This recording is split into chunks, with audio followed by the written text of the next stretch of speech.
السلام علیکم ورحمۃ اللہ وبرکاتہ۔ سامعین محترم، آج ہم اس موضوع پر بات کریں گے کہ قرآن اور بائبل کے مطابق قربانی کے لیے اسحاق علیہ السلام کو پیش کیا گیا تھا یا اسماعیل علیہ السلام کو پیش کیا گیا تھا۔ دیکھیں، اس میں دو آراء پائے جاتے ہیں، ایک یہود اور نصارہ کا رائے ہے اور عقیدہ اور نظریہ ہے، اور دوسری جو رائے ہے وہ مسلمانوں کی ہے جو درست رائے ہے۔ یہود اور نصارہ کا کہنا یہ ہے کہ جو ذبیح اللہ ہے جن کو قربانی کے لیے پیش کیا گیا تھا وہ حضرت اسحاق علیہ السلام تھے، اور مسلمانوں کا یہ عقیدہ اور نظریہ ہے کہ اسماعیل علیہ السلام کو ابراہیم علیہ السلام نے قربانی کے لیے پیش کیا تھا۔ آج ہم اس ویڈیو میں اس بات کا جائزہ لیں گے کہ قرآن اور بائبل کا نظریہ کیا ہے، اور قرآن اور بائبل ہمیں کیا نظریہ دیتا ہے، اور کیا عقیدہ قرآن اور بائبل سے ثابت ہوتا ہے کہ اسحاق علیہ السلام ذبیح اللہ ہے یا اسماعیل علیہ السلام۔ تو سب سے پہلے میں آپ کے سامنے بائبل کے کچھ حوالے رکھوں گا جس سے یہ ثابت ہوتا ہے کہ اسماعیل علیہ السلام جو ہے نا وہ اصل میں اور حقیقتاً وہ ذبیح اللہ ہے، اور جہاں جو بات کرتے ہیں یہ لوگ اسحاق علیہ السلام کے ذبیح اللہ ہونے کا، یہ ان کا اپنی ایک تحریف ہے بائبل کے اندر۔ تو سب سے پہلے جو میں حوالہ پیش کرنے لگا ہوں وہ ہے بائبل کے کتاب پیدائش میں باب نمبر 16 آیت نمبر 15-16۔ اس کے اندر یہ لکھا گیا ہے کہ حضرت اسماعیل علیہ السلام کی پیدائش کے وقت حضرت ابراہیم علیہ السلام کی عمر 86 سال تھی۔ اب دیکھیں، میں یہ جو چیزیں بتا رہا ہوں یہ نوٹ کرنے کی ہے۔ تو ہمیں کتابی پیدائش باب نمبر 16 کے اندر یہ پتہ چلا کہ اسماعیل علیہ السلام کی پیدائش کے وقت حضرت ابراہیم علیہ السلام کی عمر وہ 86 سال تھی۔ دوسری آیت سے ہمیں یہ پتہ چلتا ہے، بائبل کے کتابی پیدائش باب نمبر 17 آیت نمبر 17 سے ہمیں پتہ چلتا ہے کہ جب حضرت ابراہیم علیہ السلام 100 برس کے تھے تب اسحاق علیہ السلام پیدا ہوئے۔ اب ان دو آیتوں کا جب ہم موازنہ کرتے ہیں تو ہمیں اس سے پتہ چلتا ہے کہ جو پہلے جو ہے نا اولاد میں سے جو سب سے پہلے ہیں ابراہیم علیہ السلام کا، وہ حضرت اسماعیل علیہ السلام ہے۔ کیوں؟ اسی لیے کہ پہلے آیت سے ہمیں یہ پتہ چلا کہ اسماعیل علیہ السلام جس وقت پیدا ہوئے تھے تو ابراہیم علیہ السلام کی عمر جو تھی وہ 86 سال تھی، اور اسحاق علیہ السلام کی پیدائش کے وقت حضرت ابراہیم علیہ السلام کی جو وہ عمر تھی وہ 100 سال تھی۔ تو اس سے دو باتیں ہمیں پتہ چلی، ایک تو یہ ہے کہ اسماعیل علیہ السلام کی پیدائش وہ اسحاق علیہ السلام سے پہلے ہے، اور دوسرا نقطہ جو اس سے نکلتا ہے وہ یہ ہے کہ 14 سال پہلے اسماعیل علیہ السلام اسحاق علیہ السلام سے پہلے پیدا ہوئے۔ اور تیسری بات اس سے یہ معلوم ہوتی ہے کہ جو اکلوتے ہونے کی صفت ہے وہ اسماعیل علیہ السلام کو 14 سال تک حاصل ہے، اور اسماعیل علیہ السلام کو یہ وصف صرف حاصل ہے کہ وہ اکلوتے بیٹے ہیں۔ اسحاق علیہ السلام کو یہ وصف کبھی بھی حاصل نہیں ہوا ہے ابراہیم علیہ السلام کی زندگی میں کہ وہ اکلوتے رہے ہو۔ اب یہ باتیں جب آپ کو سمجھ میں آ گئی، اور دوسری بات ہے کہ کچھ حوالے جات اس پر پیش کرنے لگا ہوں اب، کہ جس سے یہ پتہ چلتا ہے کہ اسماعیل علیہ السلام یہ ابراہیم علیہ السلام کے بیٹے تھے۔ ان میں ہمارے پاس بائبل کا کتاب پیدائش باب نمبر 17 آیت نمبر 26 سے یہ پتہ چلتا ہے کہ ابراہیم علیہ السلام اور اس کے بیٹے اسماعیل کا ختنہ ایک ہی دن ہوا۔ اب ادھر کیا ہے؟ اس کے بیٹے اسماعیل، تو یہاں پر تصریح کے ساتھ یہ بات آ رہی ہے کہ اسماعیل علیہ السلام ابراہیم علیہ السلام کے بیٹے ہیں، تو اس سے یہ پتہ چلتا ہے۔ اسی طرح بائبل کی کتاب پیدائش باب نمبر 17 آیت نمبر 24-25 سے یہ پتہ چلتا ہے کہ ابراہیم علیہ السلام 99 برس کا تھا جب اس کا ختنہ ہوا، اور جب اس کے بیٹے اسماعیل، کیا نقطہ سمجھ میں آ رہا ہے کہ اس کے بیٹے اسماعیل کا ختنہ ہوا تو وہ 13 برس کا تھا۔ حاصل کلام یہ ہوا کہ بائبل سے ہمیں یہ پتہ چلتا ہے کہ اسماعیل علیہ السلام یہ ابراہیم علیہ السلام کے بیٹے ہیں، اور شروع کی دو آیتوں کا تذکرہ جب ہم نے کتاب پیدائش کا کیا اس سے یہ پتہ چلتا ہے کہ پہلے بیٹے اسماعیل علیہ السلام ہے اور دوسرے بیٹے وہ ہمارے پاس اسحاق علیہ السلام ہے۔ اور یہ بھی نقطہ پتہ چلا کہ 14 سال تک اکلوتے جو رہے ہیں وہ اسماعیل علیہ السلام رہے ہیں، اور اکلوتے کا جو وصف ہے یہ اسحاق علیہ السلام کا یہ وصف نہیں ہے۔ اب دیکھیں،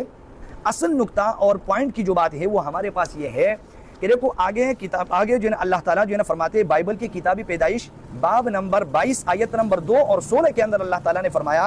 فرماتے ہیں کہ تو اپنے اکلوتے بیٹے اسحاق کو جسے تو پیار کرتا ہے لے جا اور قربانی کے طور پر چڑھا۔ اب ادھر دیکھیں، سمجھنے کی بات یہ ہے کہ ادھر اللہ تعالیٰ نے جو وصف بیان کی بائبل کے اندر، تو اپنے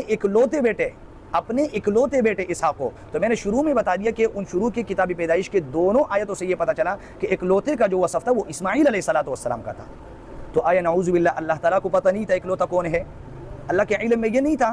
تو 14 سال تک اکلوتے جو رہے ہیں وہ اسماعیل علیہ السلام، جبکہ بائبل کے اندر کیا لکھا کہ تو اپنے اکلوتے بیٹے اسحاق کو، پتہ چلے کہ یہ اسحاق جو لائے گئے یہ اس میں تحریف کی گئی ہے اور یہاں رد و بدل کیا گیا یہود اور نصارہ کی طرف سے۔ تو اصل پتہ چلا کہ جو اکلوتے تھے وہ اسماعیل علیہ السلام تھے، اور اللہ نے حکم دیا کہ تو اپنے اکلوتے بیٹے اسحاق کو جسے تو پیار کرتا ہے لے جا اور قربانی کے طور پر چڑھا۔ خداوند فرماتا ہے کہ چونکہ تو نے یہ کام کیا کہ اپنے بیٹے کو بھی جو تیرا اکلوتا ہے دریغ نہ رکھا۔ تو یہ ان آیتوں سے ہمیں پتہ چلا کہ اکلوتے کا جو وصف تھا یہ اسماعیل علیہ السلام کا تھا، نہ کہ اسحاق علیہ السلام کا۔ تو حاصل کلام ہمارے پاس یہ ہوا کہ جو قربانی کے لیے پیش کیا گیا تھا وہ اکلوتا بیٹا تھا، اور اکلوتے بیٹے کون تھے؟ اسماعیل علیہ السلام۔ ہاں، اب اس پر ایک پوائنٹ یہ جو ہے نا مطلب یہ اٹھا سکتے ہیں یہودی اور نصارہ کہ وہ یہ کہیں کہ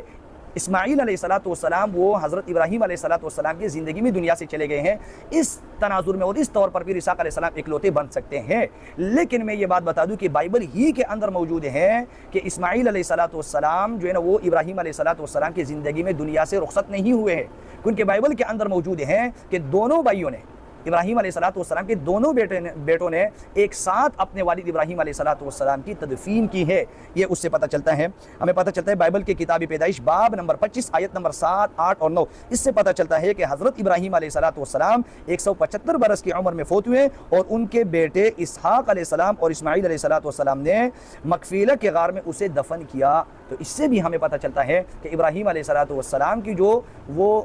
انتقال ہے وہ ابراہیم علیہ السلام کے زمانے میں اور عمر میں نہیں ہو چکا ہے۔ تو یہ پتہ چلا کہ اسماعیل علیہ السلام کو جو وصف اکلوتے کا تھا وہ حاصل تھا، اسحاق علیہ السلام کو ابراہیم علیہ السلام کے زمانے میں یہ وصف حاصل نہیں تھا۔ تو بائبل سے بھی ہمیں اور تورات سے ہمیں یہ پتہ چلا کہ یہ جو قربانی کے لیے پیش کیا گیا تھا وہ حضرت اسماعیل علیہ السلام کو پیش کیا گیا تھا، نہ کہ اسحاق علیہ السلام کو۔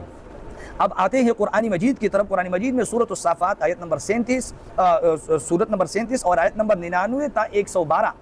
اس کا خلاصہ میں پیش کرتا ہوں کہ دیکھیں حضرت ابراہیم علیہ السلام نے اللہ تعالیٰ سے دعا کی، ایک نیک اولاد کی دعا کی، تو اللہ تعالیٰ نے اس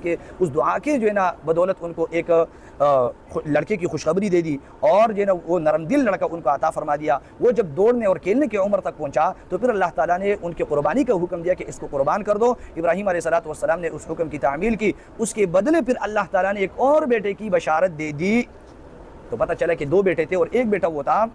کہ جس کو دعا کی بدولت اللہ تعالیٰ نے اس کو عطا کیا تھا ابراہیم علیہ السلام کو، اور دوسرا بیٹا جو تھا وہ قرآن کے اندر آتا ہے کہ اسحاق علیہ السلام کی بشارت پھر دی گئی اس قربانی کے بدلے۔ تو سورۃ الصافات جو 36 نمبر سورت ہے، تو ہمیں اس پورے کا جب ہم مطالعہ کرتے ہیں 99 آیت سے لے کر 112 آیت تک، اس سے یہ پتہ چلتا ہے کہ جو ذبیح اللہ تھے اور قربانی کے لیے پیش کیا گیا تھا وہ حضرت اسماعیل علیہ السلام تھے، نہ کہ حضرت اسحاق علیہ السلام تھے۔ تو ہم یہود اور نصارہ سے یہ گزارش کرتے ہیں کہ اپنے نظریے کو، اپنے عقیدے کو درست کر لیں، اور ان نکات کا آپ کے پاس اگر کوئی جواب ہے تو ہمیں ان چیزوں کا جواب دیں۔ دونوں کتابوں سے، دونوں کلام اللہ سے یہ ثابت ہوتا ہے، قرآن سے بھی اور بائبل سے بھی، کہ ذبیح اللہ جو ہے وہ حضرت اسماعیل علیہ السلام ہے، نہ کہ حضرت اسحاق علیہ السلام۔ اب آتے ہیں کہ ان کے پیچھے ان کے کیا مقاصد ہے کہ حضرت اسحاق علیہ السلام کو ذبیح اللہ کہتے ہیں۔ ان کے چند نکات ہیں، اور یہودی اور نصارہ کے کچھ غلیظ جو ہے نا مقاصد ہے ان کے پیچھے، جس کی بنیاد پر یہ لوگ کہتے ہیں کہ حضرت اسحاق علیہ السلام ذبیح اللہ تھے۔ ایک تو قرآن نے خود اس کی تصریح کی کہ یہ حسد اور بغض کی بنیاد پر مسلمانوں کے ساتھ بغض رکھتے ہیں، کیونکہ آپ کو پتہ ہے کہ جو نبوت کا سلسلہ ہے وہ سارا حضرت اسحاق علیہ السلام کے نسب میں آیا ہے، اور اسماعیل علیہ السلام کے جو سلسلہ نسب میں ہے پھر وہ اس میں آخری نبی حضرت محمد مصطفیٰ صلی اللہ علیہ وآلہ وسلم وہ تشریف لائے ہیں۔ تو اس بغض اور حسد کی وجہ سے کہ ہمارے نسل سے یہ نبوت کیسے منتقل ہو گئی، تو اس بغض اور حسد کی وجہ سے انہوں نے یہ جو ہے نا یہ کوشش کی کہ ذبیح اللہ اسماعیل علیہ السلام نہیں ہے، تاکہ ان کو یہ جو ایک قسم کی عظمت اور ایک رتبے والے ایک شان ہے یہ ان کو نہ ملے، اس لیے وہ اسحاق علیہ السلام کیونکہ ان کے نسل سے ہے یہ یہود اور نصارہ، تو اس تک جو ہے یہ ملاتے کہ یہ قربانی کے لیے اسحاق علیہ السلام کو پیش کیا گیا تھا۔ اور دوسری وجہ اس کی یہ ہے کہ یہ لوگ احساسی برتری کے شکار ہیں، کہ تمام اقوام عالم پر اپنے آپ کو برتر سمجھتے ہیں، اور دنیا کے تمام لوگوں کو یہ اپنے سے کمتر سمجھتے ہیں، اس بنیاد پر یہ ترجیح حضرت اسحاق علیہ السلام کو دیتے ہیں۔ تو یہ چند ان کے غلیظ مقاصد ہے کہ یہ اپنے آپ کو سب سے اعلیٰ سمجھنا، اور اسی طرح بغض اور حسد رکھنا مسلمانوں کے ساتھ، یہ ان کا جو ہے نا یہود و نصارہ کا شروع سے چلتا آ رہا ہے مسلمانوں کے ساتھ، اس لیے یہ اس کے پیچھے لگے ہوئے اس عقیدے کے کہ حضرت اسحاق علیہ السلام کو قربانی کے لیے پیش کیا گیا تھا۔ ہم نے قرآن اور جو ہے نا بائبل سے، ان کے کتاب سے، ان کے گھر سے ہی ثابت کر دیا کہ حضرت اسماعیل علیہ السلام ذبیح اللہ تھے، نہ کہ اسحاق علیہ السلام۔ امید ہے آپ لوگوں کو سمجھ میں آیا ہوگا۔ واللہ اعلم بالصواب۔ السلام علیکم ورحمۃ اللہ وبرکاتہ۔